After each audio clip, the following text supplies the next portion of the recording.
Welcome to episode 4 of the Asia Pacific Career Development Association Season 4 podcast, Career Journeys.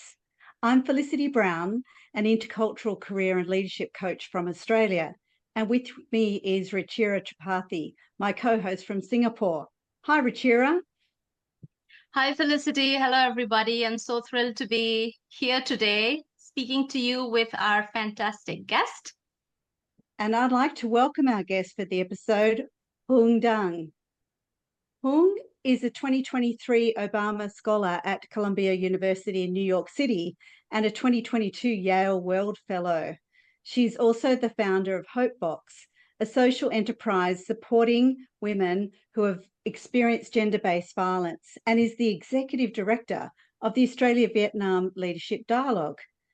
It's a very impressive resume by any measure, but even more so for a young woman from a humble background. It gives me great pleasure to welcome Huong to our podcast today, and I can't wait to hear about your career journey. Welcome, Huong. Hi, Felicity. Hi, Richard. Thank you so much for your invitation. We're very happy to have you, and we're really interested to hear about your inspiring story. So we've got a few questions. Are you ready? Yes. Lovely. So what we want to hear first is a bit more of who you are, like as a person, like deep down, what drives you? My name is Huong Dang, as you guys have heard in the introduction. As a person, professionally, you know who I am, but personally, I am a proud auntie of 3 nieces who gave me a lot of motivation to work and create impact, especially for women and girls. I love cooking, I love readings, I love playing pianos. I just finished my first ever half marathon in New York, and I'm about to heading up to Vietnam. So I consider I'm a very simple person, having lots of interest in life, love my life every single day.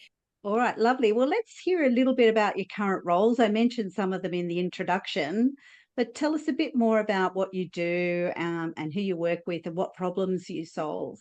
I wear several hats. I just completed my Obama Scholar program at Columbia University in the city of New York.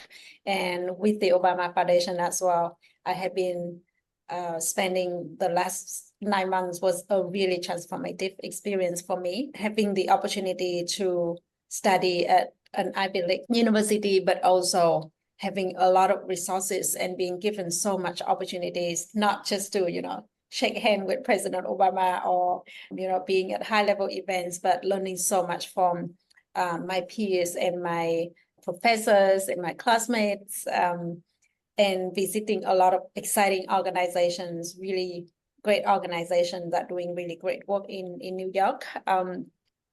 And so the work at HopeBox is focusing more on creating jobs, creating opportunity, delivering training in baking for women who are victims, survival, and at risk of gender-based violence.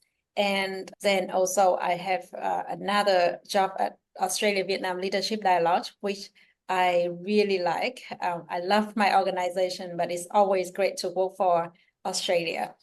I always call Australia is home for me. So being connected with an organization that is doing an amazing work in providing leadership training for young leaders of Australia and Vietnam, delivering a high level like in digital economy and providing training and competition for high school students in Vietnam to learn more about SDGs, UN Sustainable Goals, to tackle a lot of pressing problems. So for us, focusing more on youth development is really important.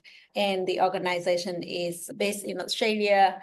And so my work usually focus a lot on fundraising, grant writing, recruiting young leaders, delivering program, working with our steering committee volunteers and our board of directors and advisors on those projects to make sure that whatever we do is trying to bringing opportunities for young leaders, for young people. and also to strengthen the bilateral relationship between Australia and Vietnam in several sectors, in trade and investment, in diplomacy, education. Yeah, so that's what I'm doing. But it seems I do a lot, but I usually try to really focus on utilize my skills and also my networks and my resources as well. So those are the two things I'm really focusing now in Hopebox and ABLD.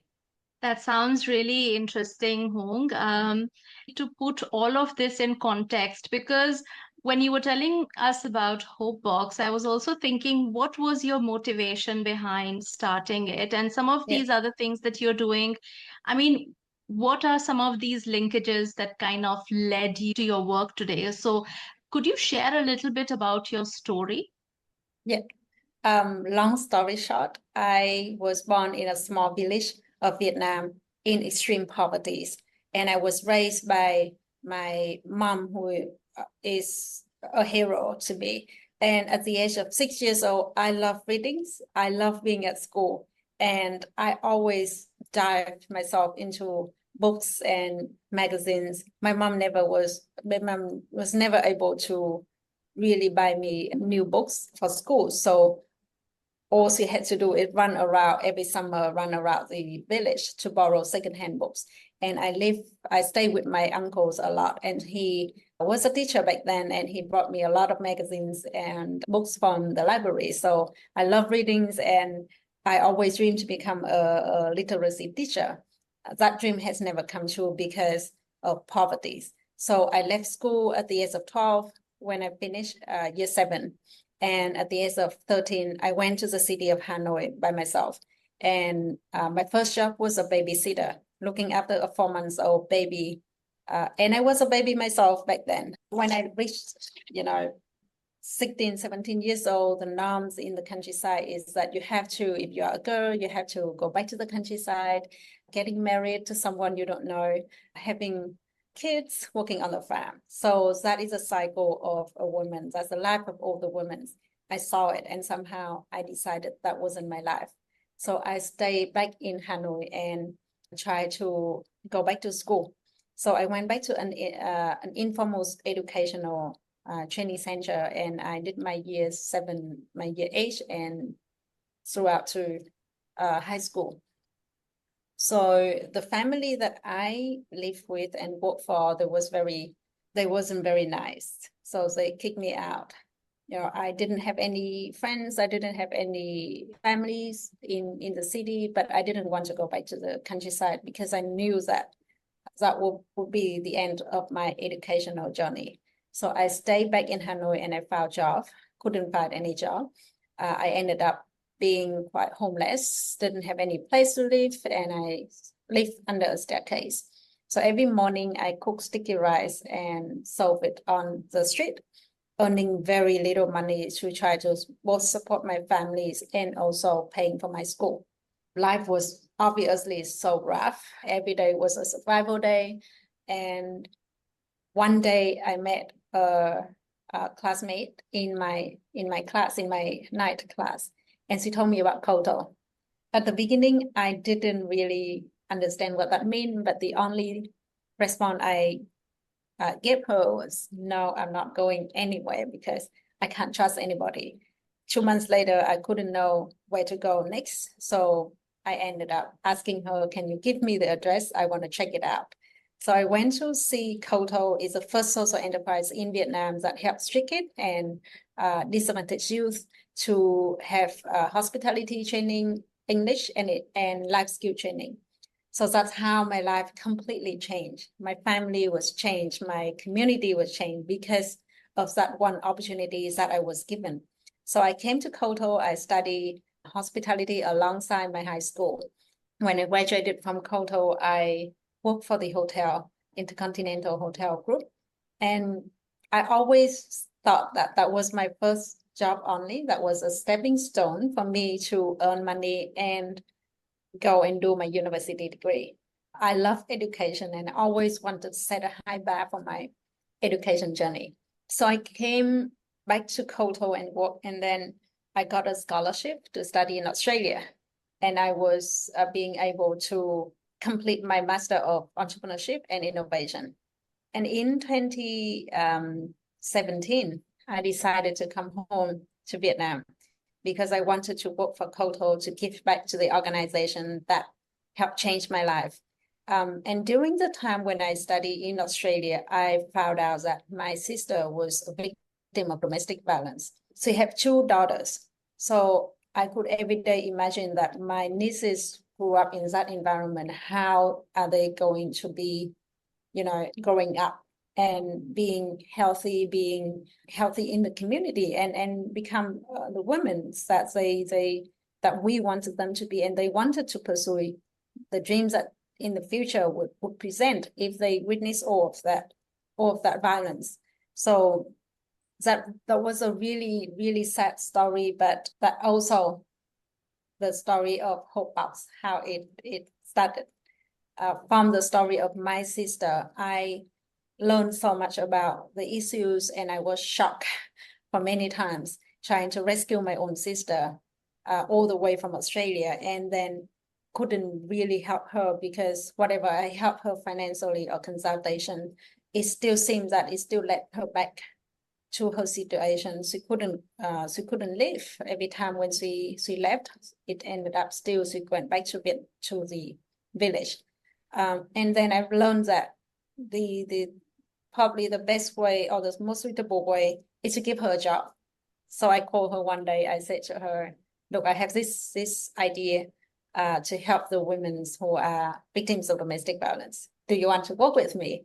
And she said yes. So that's how we started setting up a project. It's a very humble program, and then it's become the first social enterprise in Vietnam that helps this group of women. That's such an inspiring story, Huong. And when you were sharing, I mean, it basically eventually led up to Hope Box, but when you were sharing about you leaving home, actually I have a similar story like that in my family as well. And I was thinking that, it's always the first person who's brave enough to, take that first step that kind of changes the trajectory of the entire family. For me, it was my grandfather who did that. And if he didn't, I would be my life would be really different. So it's something incredible. I mean, not something that you just done for yourself, but also for the people who come after you, potentially. So I want to also ask you about your childhood heroes. You mentioned a little bit about the the tough childhood that you had. You mentioned it basically in brief, but did you have any childhood heroes or people that you looked up to when you were growing up? This is a great question. I would separate it in a different phase. As a 6 years old, my uncle was a hero. In that small village where no one prioritized education, especially education for girls. So there was even a social norm in my village, in the whole countryside actually, that girls only study until year 7. So after the year 7, girls don't have to go to school, but boys can have that opportunities. And of course, education wasn't really something big for every families because everyday life was a survival day. It's not about education. It's about, you have to work on the farm, raising all the kids up. So the families just not prioritize it. So for me to see my uncle who worked really hard to become a teacher and then trying to teach us that education is the best way to break poverty, and simply by bringing us all the books and the magazines, I always look at him and was like, one day I want to become him.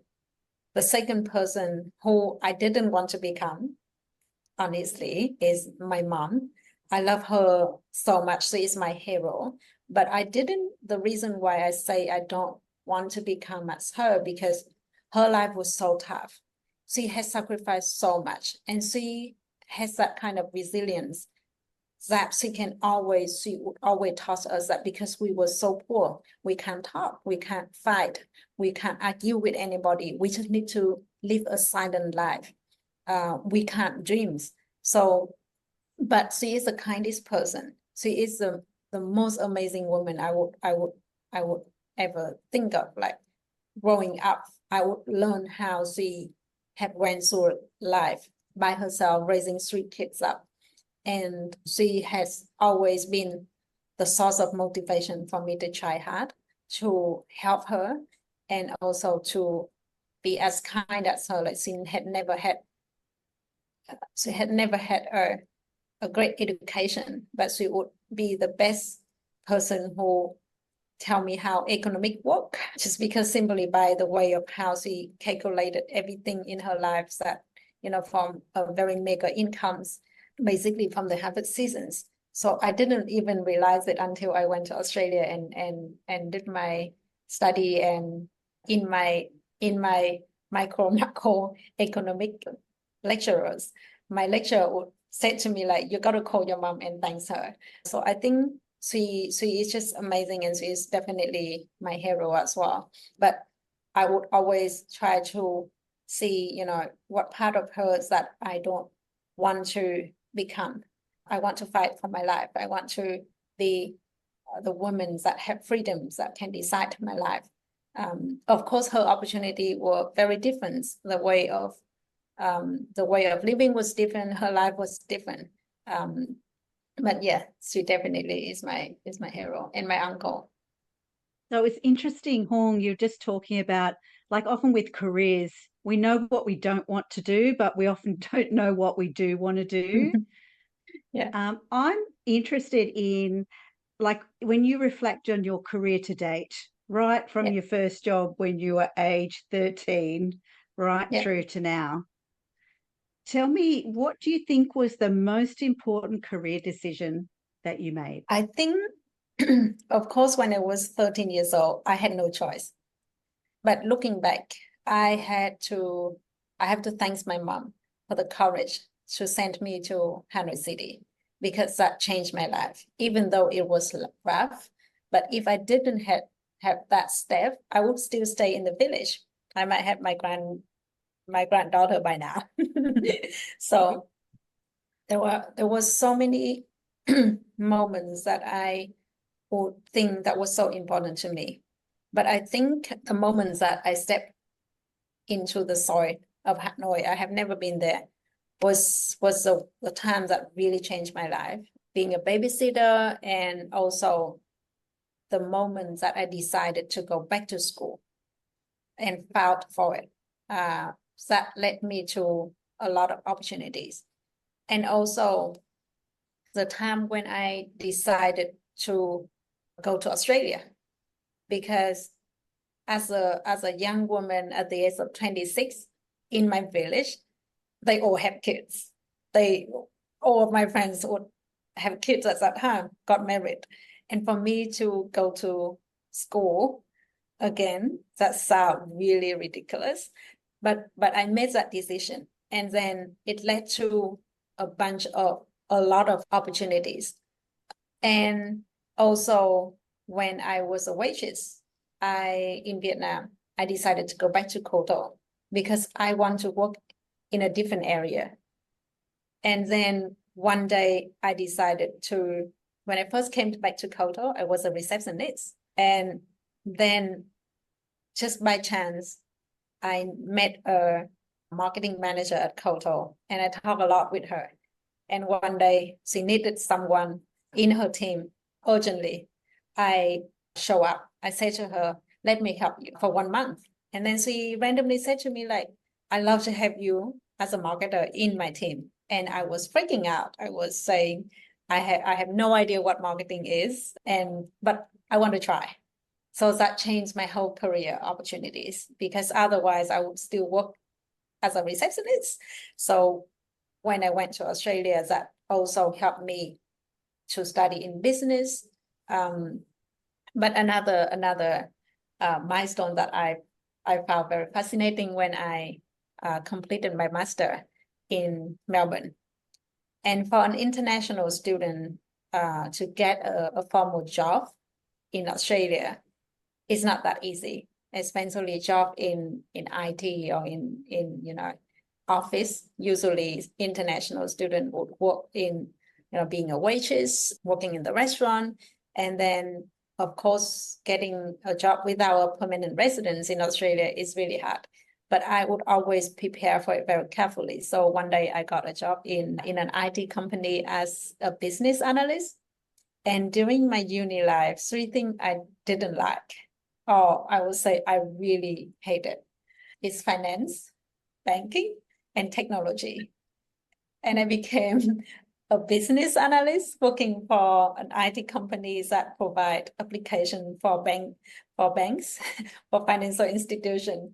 So it seemed like I always chose a path that it was really unknown. I didn't know what lines up before, but one thing I always said that I can learn. I pitched myself in the interview. I said to my boss back then, I said that, I don't have background in this area, but one thing I can confidently say is that I have good communication skill. I have a growth mindset, and I can learn. So I became a business analyst without even knowing what business analyst meant. I still remember I heard about that position, and I immediately also said that no, I don't want to apply because I don't like it. But then I realized that would give me a lot of opportunities. So I asked my host family, Uncle Rich, what does business analyst mean? And he explained to me, I completely had no idea about what it was. I only said to him that, but this company will provide me an opportunity to stay here. And he said, give it a go. So that's how I applied for my job, and I got it. And I think another important aspect for me, another important milestone was when I decided to go back to Vietnam. So, having a really good job, living in Melbourne City, having an amazing host family, Australian family, and suddenly decided to go back to Vietnam. It seemed very backward to a lot of people, but I wanted to fulfill my mission with KOTO, and that was the best decision, I would say. I grew so much during that time. So I came back to KOTO and worked for KOTO as an international partnership and engagement director. So I had so many milestones. I don't know what to fill in, but I always know that at some stage of my life, I always know that I wanted to stop the job. I wanted to find something else that interests me. I wanted to learn something else. So that was really important to really try out, try this, try that, and know that it fits you or it's not fitting you. Some of my jobs, I didn't like it at all, but I knew that those are the skills that I can also transfer as well. So many important career decisions that you made. Thank you. Not just one, so many there.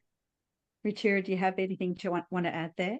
Actually, I had a follow-up question, and this is something that Huong you'd said earlier about, first deciding to trust Jimmy and join KOTO. I guess my question was why did you decide that, initially you had some reservations and then you said that, okay, I'm going to go ahead and trust KOTO and trust Jimmy. And I'm asking this because, and this is really going back to the story that you were sharing earlier, but you mentioned that you had a hard life, and potentially you may have had situations where you were let down. So at that stage, to go ahead and trust somebody, and it worked out great for you. KOTO changed your life, but what was it that caused you to trust KOTO and take this kind of collaboration forward? That's an amazing question, because I was so nervous, and I was always say no to a lot of things because I wasn't treated very well. So for me to trust KOTO, it took a lot of courage. The first thing, I was checking out KOTO, I came in, but I still remember that I rode my bicycle to KOTO and I saw the signage and I stepped back. I was just trying to breathe. And I was so nervous, but I took all the courage that I have and I went in. I came into the office and the first person I met was a security guard, and he was so kind. He was so kind. He talked to me like a normal human. And then he called out a HR admin and she came to meet me and she explained to me the process. And that was the first person that talked to me in that kind of kindness. And she just by her explaining the process of application to KOTO to become a trainee, I said that I will be here. This is the place for me, because I just feel like just by meeting two people, a security guard and a HR admin, that have given me that kind of feeling of safetyness, the feeling of being welcome, the feeling of being, a human. So that is how it wasn't about Jimmy at the first stage. I only trust Jimmy when I came into the program and met him.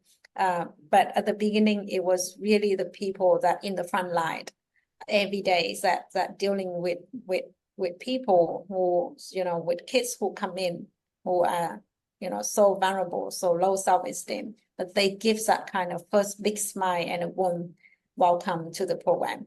And so every day I was praying. I had never prayed for anything that much. I was always praying that I will get into the program. And every single day I tried to save my money. Back then there was no mobile phone. So I had to go somewhere for the telephone service and call KOTO every single day to ask for the result.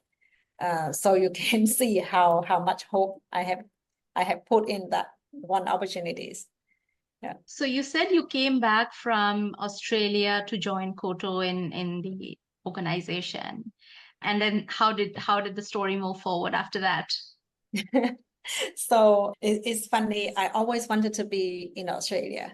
And just one day I randomly say, Jimmy always being very close with me and very close with my family as well. And to me, he's a brother, he's a mentor, he's a teacher, he's a father. So I always talk with him, like whatever advice I need, I always talk with him. And he always wanted to have me back in Vietnam and at KOTO. And during my time study in Australia, he would always say to me, like, I think it's time to go home. And I always said to him, like, oh, maybe 2 years. I wanted to spend 2 more years here working to get experience. And then one day I just said, within that same week, I said to him, we need to have a coffee. And he said to me, are you coming home?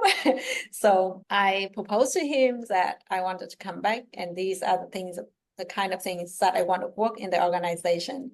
I volunteered for KOTO for 5 years during my time in Australia. So there wasn't any disconnection between me and KOTO and Jimmy.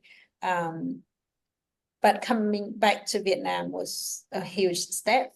And to be honest with you, the first 3 months, I didn't like it much. The environment, being away from home for quite a while, and working in the organizations that, dealing with street kid and disadvantaged youth every single day. I wasn't working in the program, but I worked with partners. The job was amazing. I had chance to meet so many amazing people and partners, and working on a lot of exciting projects. But the living environment and the culture of workplace were very different to me already. So the first 3 months, I tried to like, oh my God, I need to really find a way to adapt myself into this kind of, not new, but also new. My life was always hectic, always busy. So I managed a team in Hanoi and Ho Chi Minh City, and also work with our board of directors in Australia. And I travel way too much. Like 1 year I would travel internationally, and domestically would be like 40, 50 flights per year. And then I started loving it so much, and I got really workaholic. And I just spent way too much time on working, and I grow so much. I mean, if you imagine like my roots, my traditional education is very like I always study when I was an adult already. So a lot of things could be very difficult. But going back to KOTO and working for them, seeing the trainees that, change every single day, that was the best thing, because I work in the position where I have to sell stories to raise funds for KOTOs. And seeing that kind of impactful change every single day give me so much motivation and inspiration. And also I was sitting in the recruitment committee for trainees. So I would interview hundreds of trainees from the south of Vietnam for their opportunity to come to study at KOTO.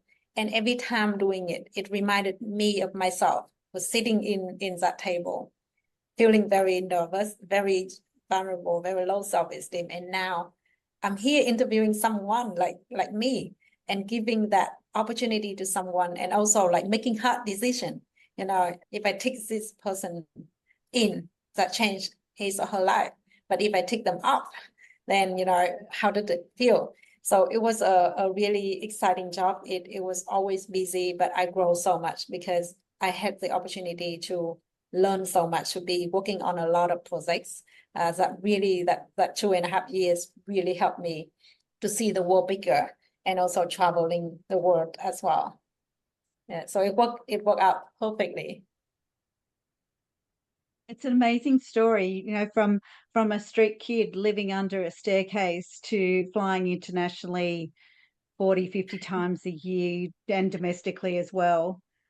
It's really inspirational. And you talked about your mother's courage, and, you certainly showed courage there. I'm wondering, when you interviewed those potential trainees to join KOTO, what were you looking for in them? So there were, of course, criteria that set for the interview, but it's always, you need to dig in a lot of information to really learn about that person. So for KOTO and for myself as well, the biggest investment is in the human, it's human capital investment. So the set criteria would be the ability to learn, their background check, the motivation, and also the last thing that very difficult, but we need to know, the sense of giving back to KOTO, to their family, to the community. How can you assess all of that with that one person that used to live on the street or live in the village, and now you ask them those questions? It's really hard to really kind of get it, but somehow we need to know about it to be able to make the decision, make informed decision. And for me, it's always start with storytelling, with conversation. How can we create? I always refer back to the conversation I had with the security ward when I came to KOTO and the HR admin. How do I make this person feel so that they can be open enough and trusted me to talk about stories that is so devastated, to talk about stories that they can be vulnerable.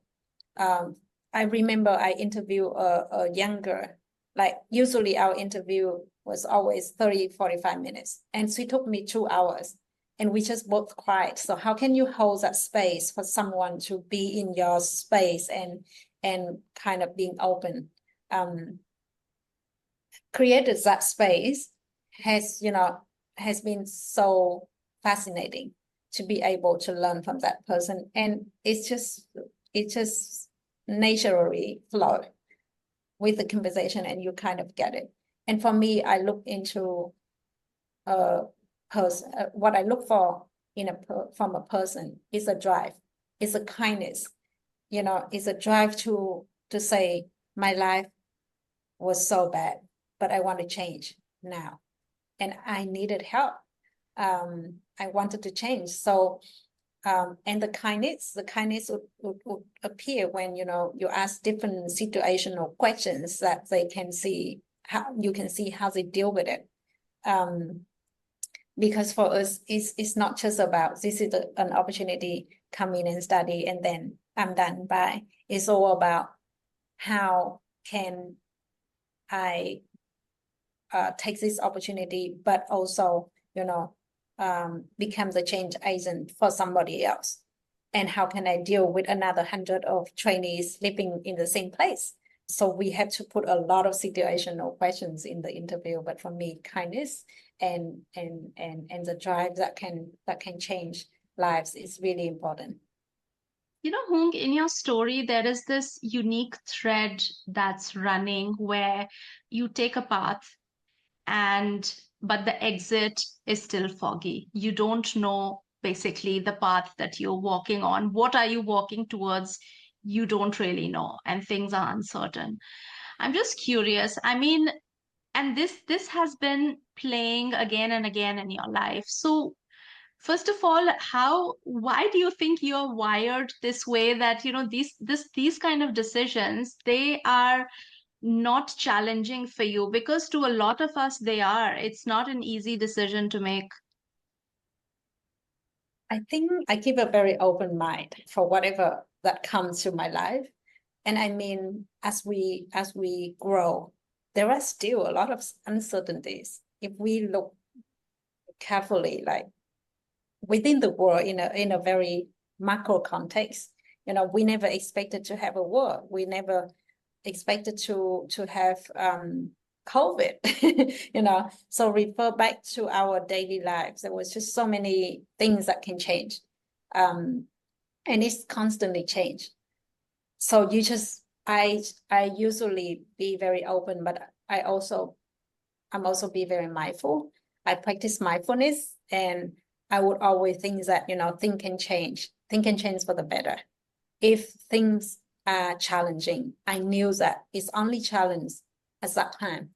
It will pass. And I accept the fact that, this is a really tough time. This is a really tough decision to make. And I can only make the decision that seemed to be right at that time. I remember one time I had to make a very difficult situation to exit someone in my organization, like someone who was also a friend. And so I asked my mentor before doing it, and he said to me, like, this decision is right at this time.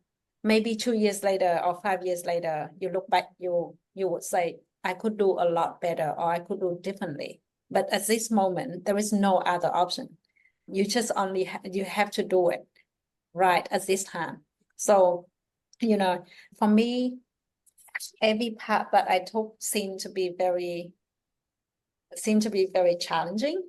But I also am an optimistic person. I would always say it's difficult now, but in the next year, I will be thankful for whatever I do today and whatever I tried today. And I'm very positive. I always think about kindness. I always think about, if one thing that is challenging, that happening to you, something bad happening to your life, maybe that is a lesson that the universe tried to teach you. So instead of being a victim and saying, why is it me? Why my life is so suck? Why all of these bad things come to my life? I would always say, okay, maybe this is a challenge that the universe want me to learn. I need to learn quick so that I can graduate quickly and learn the next session. So every part that I do, I would always think the consequence of that. And if I have to learn some lesson, I would feel like I have to learn it, and I will not regret it, because it still become part of me.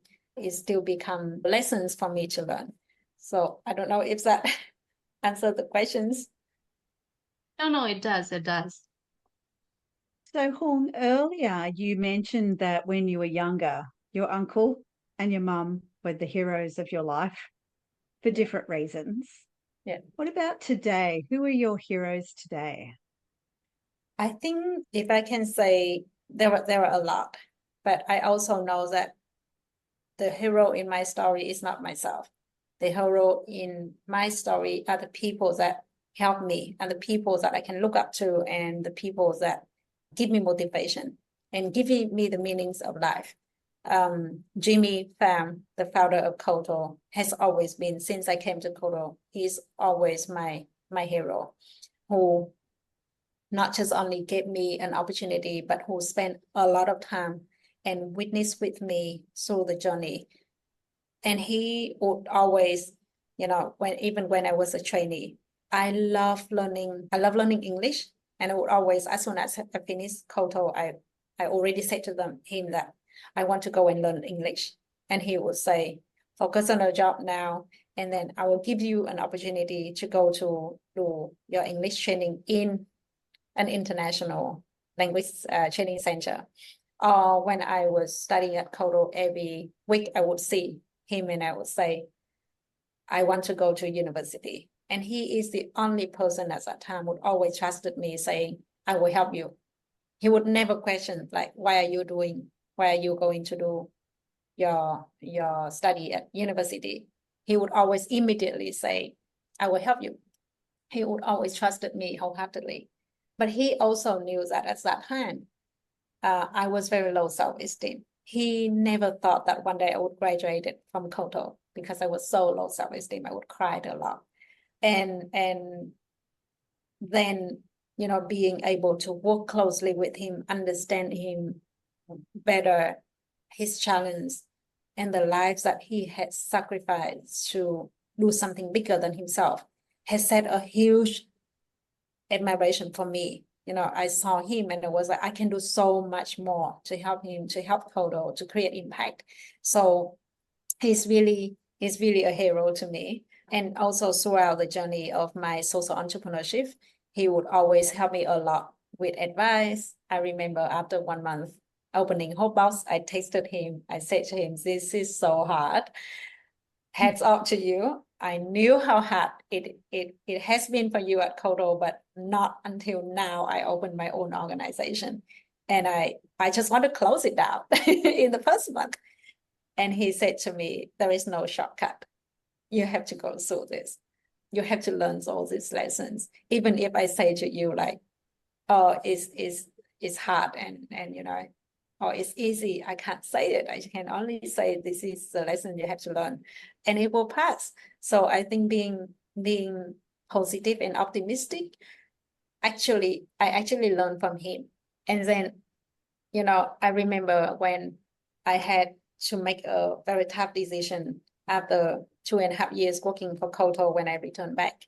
It was a tearing conversation when we had to talk about my departure. And I said to him, I wanted to do something else. So I actually went to the UK to work. And I remember he said to me, I have my dream and you have your dreams. And I want you to make your dreams happen. But I know that every road will lead you home because we love you so much. And something like that really always give me so much energy. And I remember even now as I am a grown-up woman, he still wanted to drop me at the airport wherever I went. If he had a chance, he would always say, oh, let me take you to the airport. So he dropped me off at the airport when I went to UK. And he gave me 2 things. Number one was a watch, and with a simple message saying, it's time to see what is out there. And then the second thing he did, he was trying so hard to get me a book called A Little Woman. So he would always understand me more than I understand myself. And even I live in New York. The minute that he knew that I moved to New York, he would say, I will come and visit you. So he would came all the way from Vietnam to New York to spend his birthday here with me, which is just so kind. And, it's just like a really special relationship that I see someone I admire so much, but also someone I can talk shit with him. I can be so close with him in a way that we can talk about different kind of things. So he's really a hero to me in so many ways, in so many aspects. He helped me a lot throughout the, not just professionally life, but in my family. That when situation happens, he would always advise me. He was friends with my brother, my late brother, and is friend with my sister now. They chat all the time, and so it's just so amazing how he has that capacity to do all of that. And for me, I feel so lucky And I think the second group of heroes, I would say heroes, that really motivated me every day are the women at Hope House. For me to see how they have gone through and being able to change their lives, it's just so incredible. And those are the women who, fought for their lives in a very dangerous situation of violence. And now seeing them, it is not that they came in and their lives changed. It took so much effort. I remember the other day I woke up with an email from my team sharing internally about a story of a woman who came in, but also help us understand that this is a situation that we need to be mindful when we deal with her, a woman who, have to leave her son in a foreign country and came back to Vietnam and for 7 years couldn't see her son and being very violent by her husband. And she just didn't have a job. She can't have the right to have her son. And a very simple thing that could trigger her was she came in her box, and on the first day we had a very happy meal, lunch. And after that, she was just soaked in tears because it triggered her. It reminded her of her, one-time happy life that she had with her family. So it took a lot of those moments to be able to change life. And for me, those are the heroes that keep me going every day, that I know that I need to do something bigger and better so that their lives could be changed. I might move on to the next question. Or you got a follow-up? No, I don't have a follow-up. I was just going to ask, what is next for you? It's just been such a fascinating journey for you. I want to work in education. And what next for me is always Hope House, but to take Hope House to the next level to where it is now. So I want to change the context of gender-based violence in Vietnam. So for me to be able, after this amazing time of living and learning in Columbia University, I kind of knowing where my next thing is, the next bigger thing is to implement program and design program to support the young women and young people in general in Vietnam to learn more about the issues of gender-based violence so that they can avoid. I want to do preventative program in Vietnam, so to also hopefully expand Hope House in the next, in different countries.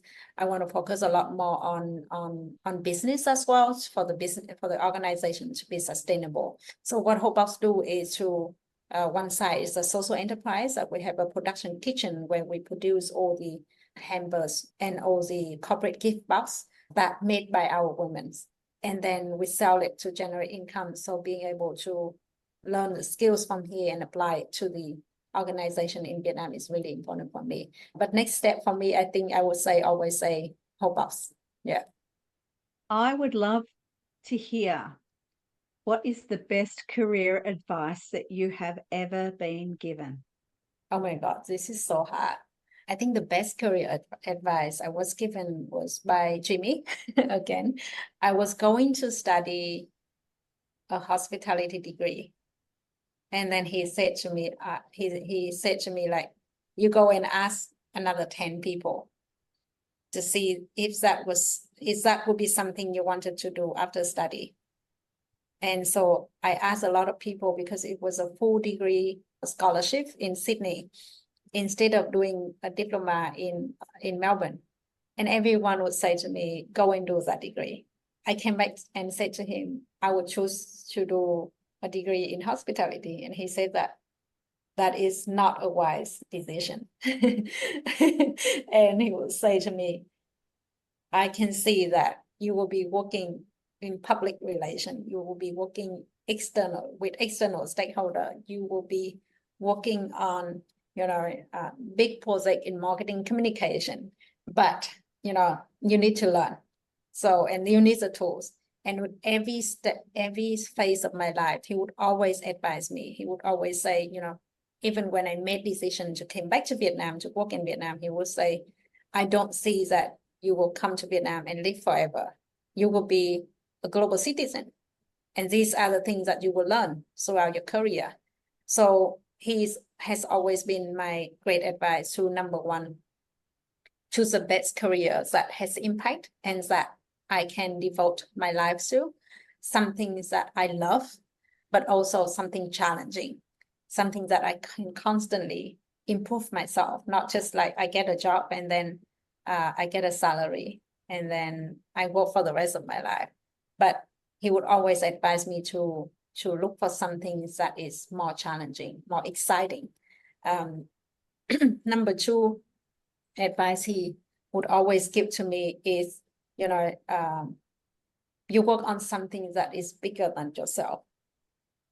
And so there will be, of course, a lot of challenge. And it's not about the challenge, it's about how you deal with it and how you learn from it, learn the lesson quickly so that you can grow faster. And I think number three advice would always, being open-minded, having a growth mindset, and constantly learning. And you can learn from so many people, not just your boss or your, the very top people in the industry that you can learn from. You can learn from, a cleaner lady in the business, how she does her work, how she design her schedule. So I think having those kind of advice really helped me see that, how can I design my career to the level that I know that this is something that I can work on now, but also something can change in the future. How can I equip myself, my skills, my network? Like always have someone to share. How can I build the resources, the network of support? How can I seek for mentors? It's all contributed to a greater and better career that I wanted to do. So I think that's the best advice that he would always give me. I do something, but also knowing that it's gonna change. All right, Richard, you want to do the wrap up? Sure. So, Felicity, we're almost at the end of our episode. Any final words that you would want to share with our listeners? Because we don't just have the career practitioners who listen to the podcast, we also have a lot of job seekers and young people who listen to it. So any final words of wisdom, any motto you live by that you would want to share? Thank you. I think I would say for young people who are about to pursue their careers, be really mindful about, how you can contribute to the industry, not just how you can get it, but how can you contribute? What are your skills? What is relevant to the industry now? Are your skills relevant to what the employers seek for?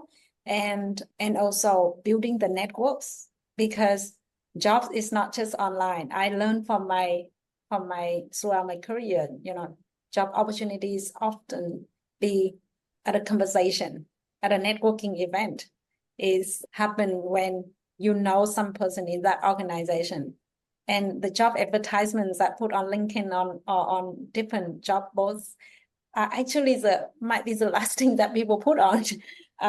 When I do recruitment, I would talk to my friends first if they have some referrals. So be very mindful about building the networks and continue to nurturing the networks, and also making your skills relevant to the job itself.